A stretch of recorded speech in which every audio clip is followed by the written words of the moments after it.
Bonjour, Jean-Louis Freins, donc je suis pharmacien industriel de formation.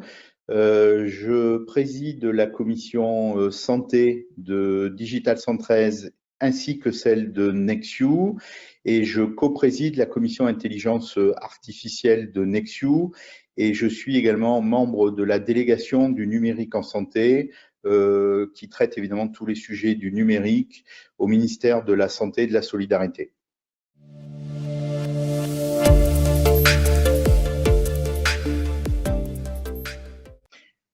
L'intelligence artificielle aujourd'hui avance grâce évidemment à la grande quantité de données dont on dispose ainsi que de la puissance de calcul qui va avec. Une des premières thématiques où elle se développe particulièrement, c'est l'imagerie médicale avec l'augmentation des potentiels de la radiologie et bien sûr du diagnostic précoce, que ce soit dans le cancer ou dans la maladie d'Alzheimer, tout en bousculant les métiers, puisque les radiologues, évidemment, doivent se poser la question de quel sera leur métier de demain à côté de l'intelligence artificielle et avec l'aide de l'intelligence artificielle. L'intelligence artificielle, actuellement, c'est aussi la possibilité de décrypter le génome à la vitesse grand V. On l'a vu dans le cadre du Covid-19 en Chine, par exemple. L'intelligence artificielle, c'est aussi les jumeaux numériques qui vont permettre de tester des médicaments, préparer des interventions chirurgicales ou faire de la simulation pour faire de la formation, de manière à ce qu'on ne teste jamais les premières choses sur les patients.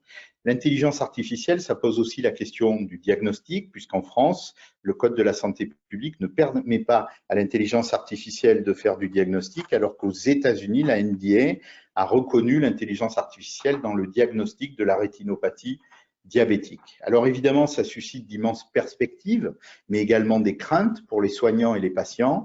Et il va falloir s'attacher à rassurer tout le monde au travers de l'explicabilité de l'intelligence artificielle, de la confiance qu'on va devoir donner à ces acteurs, au travers notamment de la supervision humaine, de manière à ce que l'IA ne prenne pas de décision seule, qu'elle ne sait pas bien sûr contextualiser. L'intelligence artificielle est basée sur la donnée de santé. Et la donnée de santé aujourd'hui, on se rend bien compte, au travers de toutes les discussions du Health Data Hub par exemple, que c'est un véritable patrimoine national, au même titre que la Terre, la mer ou l'espace, et que ça pose aussi la capacité d'envisager la souveraineté numérique et comment est-ce que les Européens peuvent la traiter. C'est tous ces enjeux-là que les intervenants de la table ronde que je vais coordonner vont nous aider à décrypter.